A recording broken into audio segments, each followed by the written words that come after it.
पित्रे ब्रह्मोपदेष्ट्रे मे गुरवे दैवताय च प्राप्याय प्रापकायास्तु நம ஸ்ரீநிதயே நமஹ. அன்புள்ள விஜய் தொலைக்காட்சி நேயர்களே, உங்கள் அனைவருக்கும் என்னுடைய வணக்கங்கள் மற்றும் இனிய நல்வாழ்த்துக்கள்.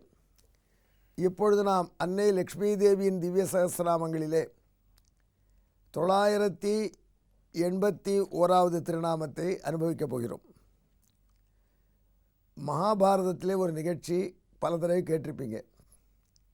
குந்தி தன்னுடைய 5 புதல்வர்களோடு அரக்குமாளிகளிலிருந்து தப்பித்து வெளியேறி ஏகச்சக்கரபுரம் என்கிற கிராமத்திலே மறைந்து வாழ்கிறார்.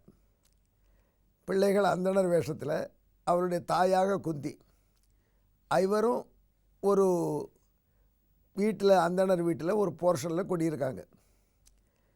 குந்தி போஜன் மகளாக பிறந்து வசுதேவர் சகோதரியாக இருந்து கிருஷ்ணபிரானுடைய அத்தையாக இருந்து சக்கரவர்த்தி பாண்டுவின் மனைவியாகிய குந்தி அந்தணர் வேஷத்தில் பிச்சை எடுத்து வாழ்கின்ற பிள்ளைகளோடு குடியிருக்கக்கூடிய துரதிருஷ்ட நிலை அது. ஐந்தணர்களாக இருக்கக்கூடிய 5 பிள்ளைகளும் பிரம்மச்சாரிகளாக பிக்ஷை எடுத்து வருவார்கள். ஆனால் அதில் பீமனுக்கு பசி ஜாஸ்தி, அவருக்கு கூட கொடுக்கணும். குந்தி ஒரு கட்டுப்பாடு வச்சுருந்தா, எது இருந்தாலும் 5 பேரும் சேர்ந்து எடுத்துகிட்டு வரணும், அப்புறம் 5வரும் பகிர்ந்து எடுத்துக்கொள்ளணும். அது இப்படியே இவர்கள் வாழ்க்கை ஓடியது. அப்புறம் திரௌபதி சுயம்வரம் தெரிவிக்கப்பட்ட பொழுது அந்த சுயம்வரத்துக்காக ஏகச்சக்கரபுரத்தில் வந்த அந்தணர்களோட இந்த அந்தணர் கோலத்தில் உள்ள பாண்டவர்களும் குந்தியும் போனார்கள்.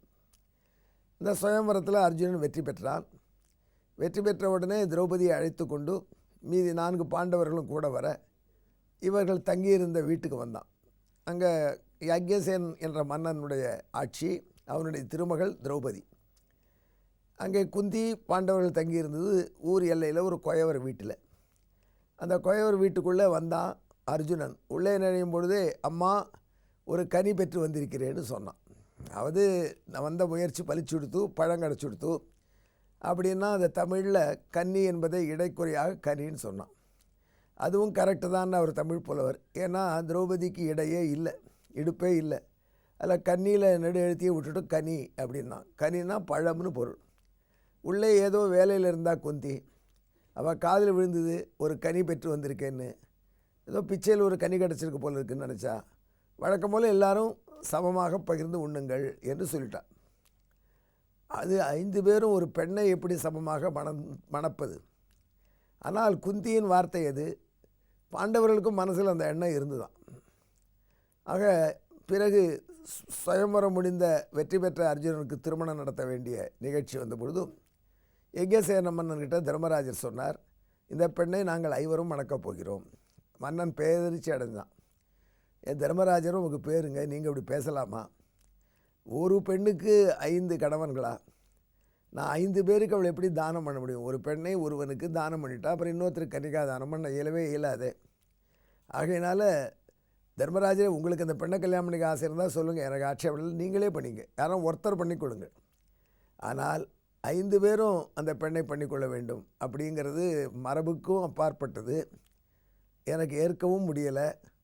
5 பேருக்கு நான் எப்படி இவளை கன்னிகாதானம் செய்ய முடியும்? ஒருவருக்கு கன்னிகாதானம் செஞ்சுட்டா அடுத்தவருக்கு கன்னிக்காவை எப்படி இருப்பா? எனவே இது குழப்பமாக இருக்குது, தயவுசெய்து யோசித்து முடிவு சொல்லுங்கள் என்று யக்ஞசேன மன்னன் சொல்கிறான்.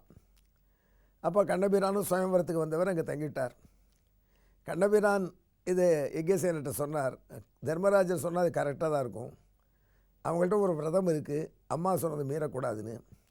அவங்க தாய் குந்தி சொல்லிட்டா 5வரும் சேர்ந்து எடுத்துக்கொள்ளுங்கள்னு. தாய் சொல்லை தட்டக்கூடாது, எனவே 5வரும் மணந்து கொள்ளணும் அப்படின்னு கண்ணபிரான் சொன்னார். கிருஷ்ணன் தெய்வத்தின் அவதாரம், சாக்ஷாத் நாராயணன் என்றெல்லாம் யக்ஞசேனனுக்கு ஒரு எண்ணம் உண்டு, கேள்விப்பட்டிருக்கான். இருந்தாலும் மரபை மீறி ஒரு பெண்ணை 2ஆம் தடவை தானம் செய்வது எப்படி என்று அவன் குழப்பத்திலேயே இருந்தான்.